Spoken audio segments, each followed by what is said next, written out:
This is Tom Doody, middle-aged American living in New Jersey near the Lincoln Tunnel. If you were to visit my website, you would type Howdy Doody into Google. You'll find the correct spelling of the famous puppet. You then combine Tom Doody in a Google search for my site. This podcast is on the subject of the shooting, the murder of Trayvon Martin by George Zimmerman. Whether or not George Zimmerman was an authorized neighborhood watch is significant to this case. George Zimmerman was not an official neighborhood watch, and he was not authorized to do what he was doing. He was carrying a legal gun, but to officially have the police backing is something he lacked. However, George Zimmerman would not have been able to get an official authorization to be a neighborhood watch, or at least one would hope not, given his criminal past. George Zimmerman claims that he wanted to be a police officer.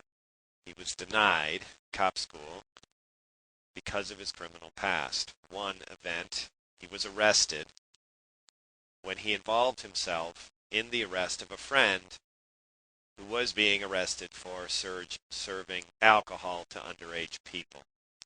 Now here George claims that he wants to be a cop, but yet when the cops are doing their work, he involves himself, detracts from the good work he claims they do, and in the process gets arrested himself. In the process of his own arrest, he is accused of resisting his own arrest. So, number one, to let the police do the good work that they do, according to George, he gets himself in the way of the process to arrest his friend, and then when they go to arrest him, he ends up resisting his own arrest. This is a man who says one thing and does another. Criminal past denies him from being a cop, but yet it did not deny him from carrying a legal weapon. Now, in his neighborhood watch, he called 911 92 times. So the man's carrying a legal gun.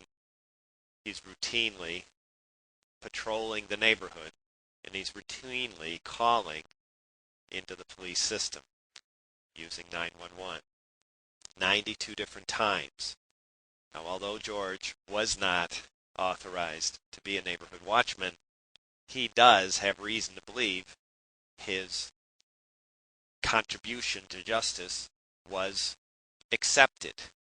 That point will be argued, and I can't say what the net is. Number one, he was denied official status as a neighborhood watchman, but yet he calls 92 times doing the kind of work he was doing when he shot Trayvon Martin on his 92nd call. George Zimmerman is a danger to society, but society enabled George Zimmerman's danger to be realized. He was denied cop school, but yet allowed to carry a gun.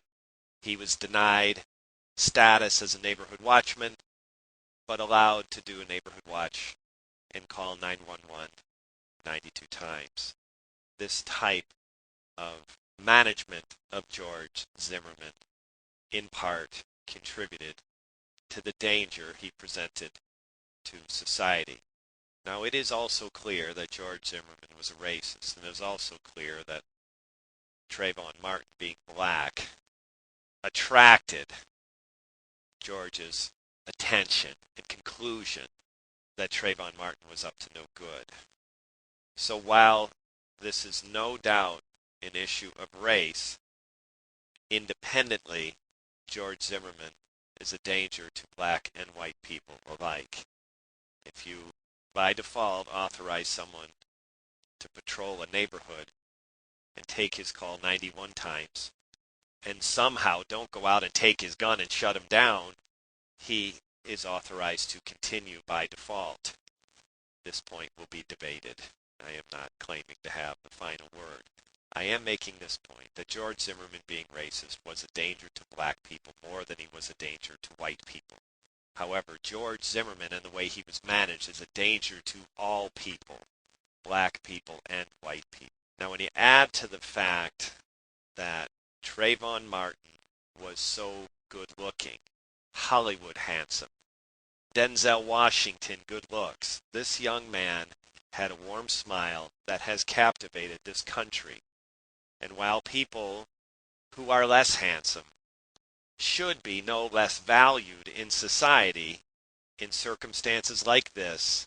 Those with Hollywood good looks like Trayvon Martin tend to pull people together in ways people who are less handsome do not.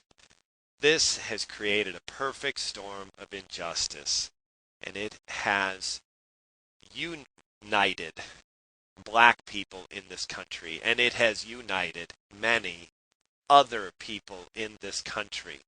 It is my opinion that black or white, whoever I am, this is a human story and one I am deeply emotional about. A teenager was killed unnecessarily by a man who was mismanaged by our society. The combination of who he was and the combination of how we managed George Zimmerman made him a danger. There are more George Zimmermans out there, and we and our sons and daughters are in danger of people like George Zimmerman being managed as George Zimmerman was. So is this a race issue? Yes, it is. Was Trayvon Martin killed because he was black? Yes, he was. Would the circumstances have also led to the killing of a white boy under those circumstances, listening to the 911? I don't think so. At the same time, George Zimmerman and how he was managed created a danger to black people and white people, and justice must be served in some form, because what has happened to create this murder must be stopped for balance in society to be reached. This has been Tom Doody, middle-aged American living in New Jersey near the Lincoln Tunnel. If you were to visit my website, you would type Howdy Doody into Google. You'll find the correct spelling of the famous puppet. You then combine Tom Doody in a Google search for my site. Thank you for listening. Have a good day, good evening, or restful night's sleep. Ciao.